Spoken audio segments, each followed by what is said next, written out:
Hi there. This video is about Indian astrology or Vedic astrology, and the video is specifically aimed at Western audiences, or rather non Indian audiences interested in Vedic astrology, particularly not about learning Vedic astrology but benefiting from it.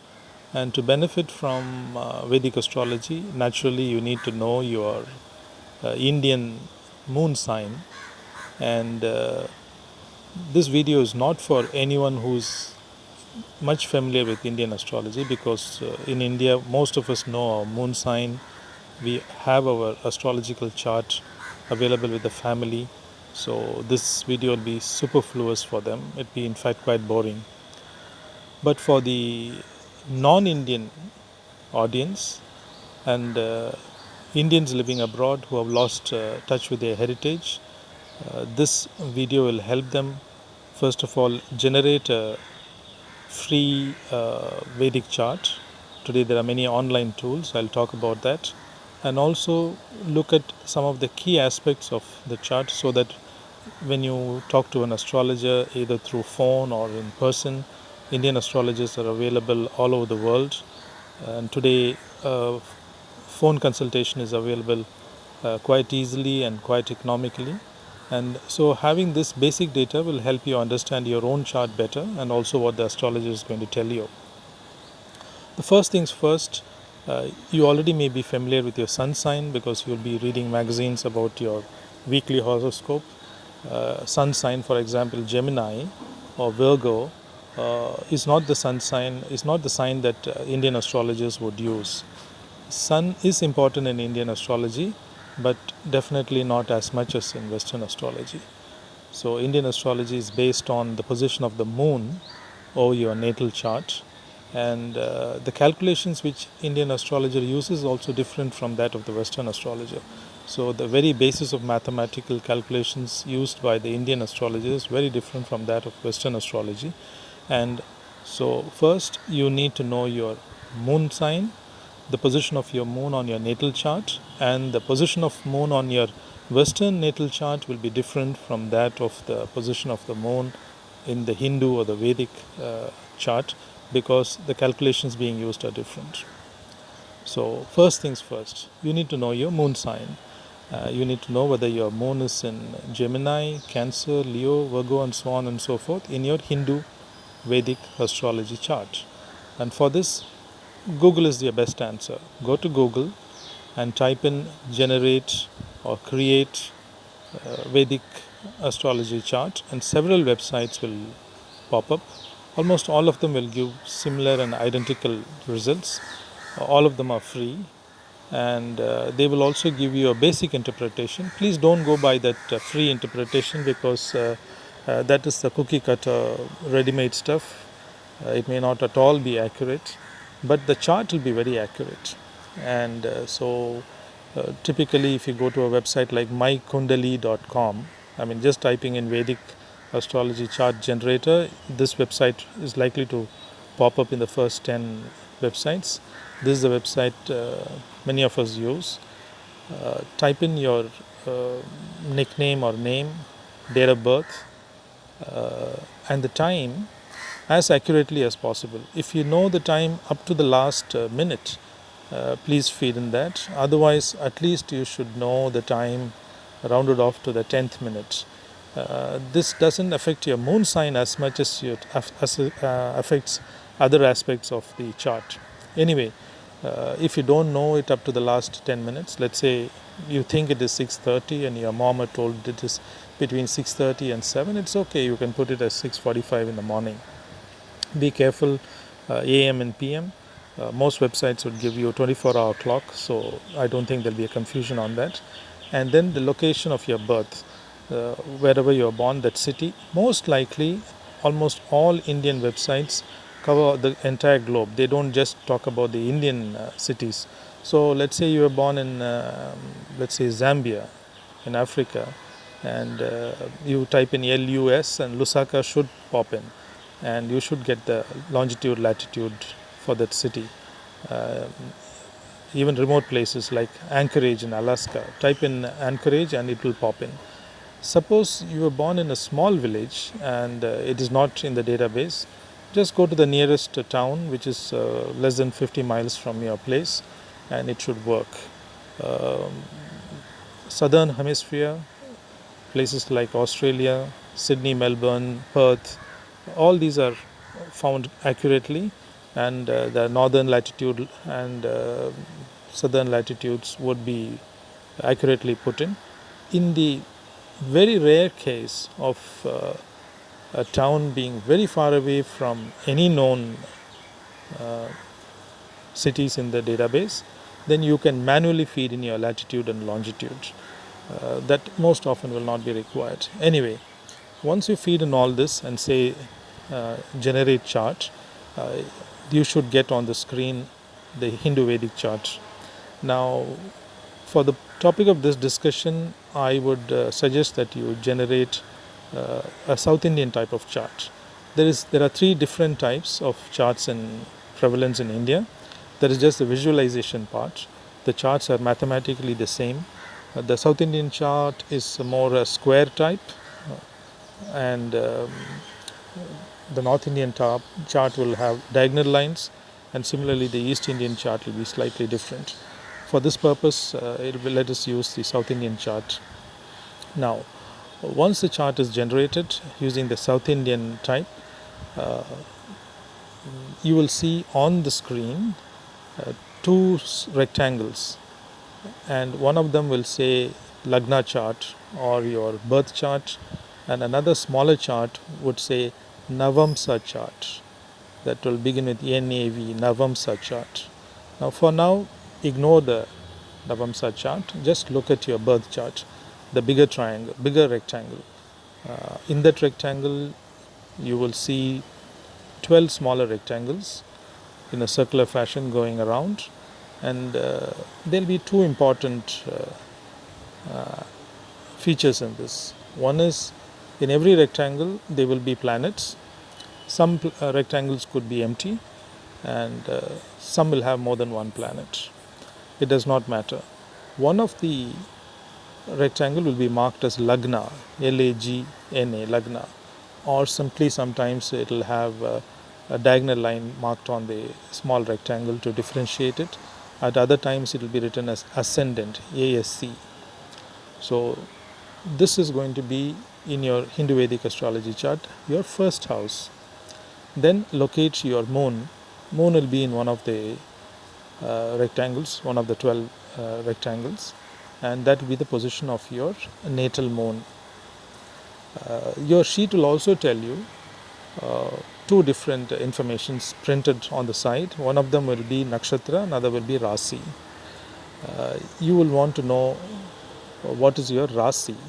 Rasi is equal to your sign in the Western astrology. So if you are Gemini sun sign, here you need to find out what is your moon sign, and that is your rasi. So the names would be given both in English and in the Indian languages. So for example, Mithun means Gemini. So if it says Mithuna Rasi, it means that you are a Gemini Rasi. And that's all you need to know for now. So in this chart, first locate your moon sign, locate your Lagna chart or your birth chart, keep it handy. Then very importantly, go down and see a tabular chart. It will be like a multiplication table. There will be series of small numbers marked on several columns and rows, and this is called the periodicity. In Indian languages it is called the dasa system. This is the most important of all astrological concepts, in which it varies. The Indian astrology varies so much from the Western astrology. In Western astrology you do get a natal chart. You will have positions of the stars and sun and everything, and you'll also have position of the planets. The astrologer uses the natal chart in conjunction with today's position of planets, which means the transits. So let's say you were born in 1970, you will have a chart then, and right now in 2019, today they will generate a chart they will compare these both and give you life events. But in the case of Indian astrology, you have a third component. Yes, you do have a birth chart, which is a snapshot of the planets when you were born. You do have today's chart, which is called the transit chart. But there is a third important system, which is the Vimshottari Dasa system. Simply for you, let us remember it as a periodicity table. The Vedic scholars those days, they divided a lifetime of a person into 120 years, and in this 120 years they divided various phases of a person's life, ruled over by different planets. So they gave different and sometimes apparently non-rational durations for certain planets' control over your lifetime. For example, Venus has 20-year control over your life, whereas Mars will have a 7-year period control over your life. Now, for you to understand this, let us imagine that you're going to school and the first period starts, and let's say that is English, and the second period is French, and the third period is physics, and so on and so forth. And let's imagine that your class every day has got 9 periods, and depending upon which class you are in, which grade you are in, and which day of the week you go to school, your first period may be English or French, or starts with science, whatever. Similarly, depending upon when you were born determines what period your life starts in. So some people will start with the period of the Venus, others might start with the period with Jupiter, some others might start with the period of Saturn, and so on and so forth. A chap who starts his life with the period of Venus sometimes might be in Venus period for 20 years, which means his entire childhood he'll be under the influence of Venusian energy, Venus. Some people will be born mid-period, meaning that when they are born already the class is on and they join in between, so they have only 10 years of Venus period left. And after that starts the next planet's period, and so on and so forth. Now, why is it important? In fact, Indian astrology gives almost 50% importance to this Vimshottari or other dasa systems, these period systems, because that's what gives him the timing of events. So let us say in the birth chart, a person's Mars, for instance, is very powerful and is also a benevolent planet for him. It's a beneficiary planet. So automatically, by looking at the chart, the person will say, oh, he may be a good military ruler, or he'll be an athlete, he'll be good in sports, he'll have a very vigorous physique. But then, when does he become a great athlete? Does it happen when he's in school, or when he's at the university, or a later year? Suppose he joins the army, when does he become a general? So this timing is calculated by looking at this period system, dasa system. Let's going back to the analogy. Let's say a child is very good in mathematics, and he goes to school, and he's very poor in languages. So in the first period, he's struggling because it is English. The second period is French. He's not doing still too well. And in the third period, which is mathematics, he's given a test and he does exceedingly well because he's good in mathematics. Similarly, a person who's got a chart which has got a very powerful Mars will excel when his Mars period starts. So in the Vimshottari Dasa system, when the Mars period starts, his full potential is likely to come out. So let us do a quick recap. First, you need to know your moon sign. Then you need to look at your birth chart to find out which is your first house. First house is marked as either Lagna or Ascendant. And the reason why you need to know your first house is because every house in Indian astrology has a special quality.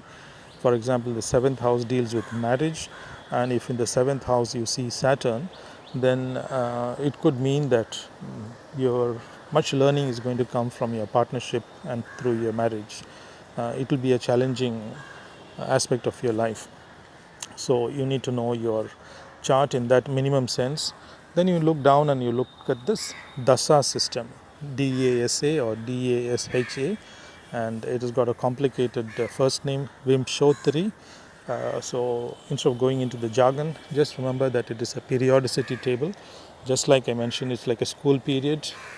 It indicates when certain fruits are delivered to you.